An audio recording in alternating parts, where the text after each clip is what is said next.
Oh, there you are, YouTube. Doodle doodle doodle doodle do. Subscribe if you're interested, but also no pressure. Just want to get this out of the way. I'm wearing this Christmas season shirt, and it's warm out.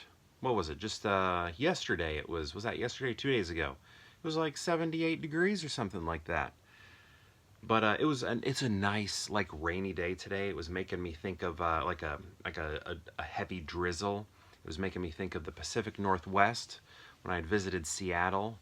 It was really nice. Anyway, you know what we're here to do today? We're gonna do a random ranking. We're gonna go to that movie collection behind me and pick out 3 movies at random and then rank those movies based on whatever criteria we come up with. I'll rank them here in the video, but if you'd like to rank them in the comments below, please feel free to do so. Should we get to picking 3 movies? I think we should. All right, let's get to it. All right, where are we gonna go first? Maybe here. I like that one, and then maybe something in this range right here. Let's see what that gives us. And then, you know, maybe a little thing right here. Let's give it a shot. Got to make sure I've seen them. Yes, yes, and yes. Okay. So first off, we have The Lost World, Jurassic Park. This is the second film in the franchise. This is when the T-Rex goes to the States. Comes here, which is really fun, and they kind of have like a Godzilla moment. But you know, I still really like this movie. But in my recent viewings, the baby T-Rex, like when it's like crying out for its parents and stuff, that sound is a little grating on my ears. Has a really awesome cast. Julianne Moore is in it. We got ourselves a little bit of Jeff Goldblum and Vince Vaughn. Oh, and Becky from, man, what's her name in real life? I can't think of it, but Becky from A Little Princess. You may also know her from the film titled Harriet the Spy. Where else do we know her from? Was she on an episode of Pete and Pete? I can't remember. But anyway, I'd like to see her return to this franchise. I think that would have been amazing. I would have loved to have seen her in the last Jurassic World movie. I think that would have been so cool.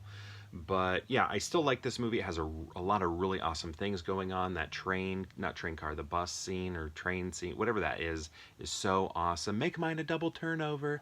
Yeah, I just think it's good. Vince Vaughn disappears in the movie. Pete Postlethwaite is in it. Man, a T-Rex eats a dog. That's sad. But yeah, I do like this movie, but the sounds of the baby T-Rex. Ugh. Next we have SLC Punk. SLC means Salt Lake City, which is a city in Utah. The land of milk and honey to the Mormon faith, I believe. Is that correct? I don't know. I could be wrong on that. So yeah, this movie, oh my gosh, that's Annabeth Gish. Oh my goodness, that's Annabeth Gish right there. I met her. This is crazy. I had no idea she was in this movie. Like I never connected it. I met her at an X-Files convention. What the heck? Annabeth Gish is in this? Oh my goodness. She is in the X-Files. Reyes, I believe is her name. She's into like cults and what's the other thing? Cults and blah blah blah blah. Cults and witchcraft, maybe? Cults and voodoo. Cults and satanic rituals. I can't remember. But anyway, that's her line of focus in the X-Files. I cannot believe that's Annabeth Gish. But anyway, what I always liked about this movie is Jason Segel is in it. And this is all about punk rock and punk, you know. And a lot of these people who are in the punk scene are fashion and passion. Some are all fashion but no passion, but then there's this one guy played by Jason Segel who's all passion, no fashion. You'd never know he's a punk rocker by looking at him. And I had a buddy in high school that was the same way. He was the person who introduced me to punk rock. And to this day, you'd never know he's a punk rocker. You would never have known it back then, but he is like in a way that makes me feel like he is the most punk out of all the punks because he doesn't look punk but is passionate about punk, right? Does that make sense?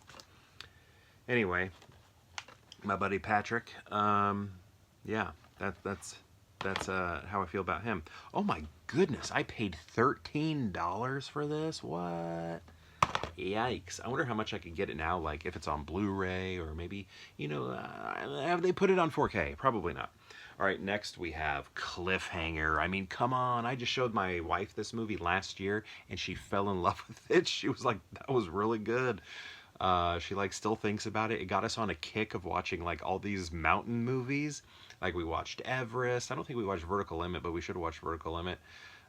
Just snow films, things like that. And then it kind of diverted into something else. But like this, we watched this. Is this what we watched? I don't know. It was either this or maybe we watched Everest. I think we watched Everest and then watched this. Like that movie got us like hooked on mountain movies, and then we watched this and she was like, that was great. And it's like, right? Yeah, talking about that Sly Stallone, just making them good movies. He's great. Let me think of his name. John. Excuse me, I'm not even tired. Don't know what that was about. John Lithgow was in this. He's playing that great villain. I'm talking about that helicopter. There was a show I used to watch. I think it was on Saturday mornings, like late mornings. Like, you'd watch the cartoons, but then afterwards there was this like movie magic show that told you all about behind the scenes of like props and pyrotechnics and the artistry of like makeup and special effects. Did I already say that?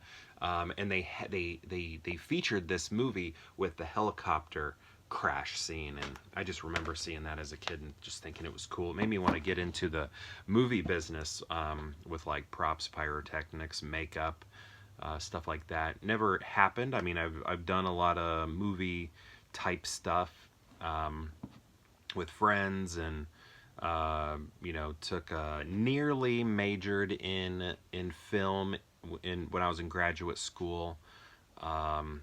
I probably could have just used, what did I need? I took a lot of like film studies, so I think I only needed like 8 more credits, and I should have done it. I should have minored in it. What was I thinking? But anyway, so how are we going to rank these? Whew, man, this is tough. I like all these. Even though that T-Rex is just so grating on my ears, I still got to put it at number 1. I mean, Jurassic Park, right? Who's with me? Jurassic Park. But Cliffhanger, man, you are in a close second. You could be first. Like, if I'm watching this movie and I'm listening to that baby T-Rex just wailing, in my mind, I'm thinking, man, I should have put Cliffhanger at number 1, right? But when I'm not listening to that T-Rex, I'm going to go ahead and put The Lost World at number 1. Also, the beginning scene with the, what are those little dinosaurs called? Coelacanth. No, that's that fish that was caught on the coast, off the coast of Madagascar. It is Parasaurolophus. No. It is a... You know what? I can't remember. All right, so right here, this is what we're going to do. We're going to do... John Hammond is in this. We're going to go... I always love that cut scene from the beginning when the girl is screaming. Oh, no, the mom is screaming. When the little...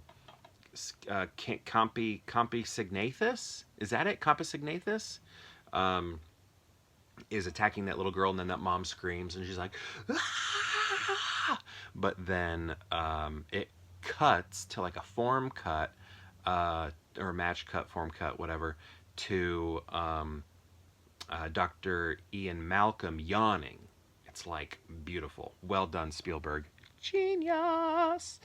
So we're going to go The Lost World, then we're going to go with that Cliffhanger, which honestly some days could be number one. Actually, I don't think some days it could be number one. I think it'd only be number one while I'm watching this movie and that baby T-Rex is crying, because it really gets on my ear nerves.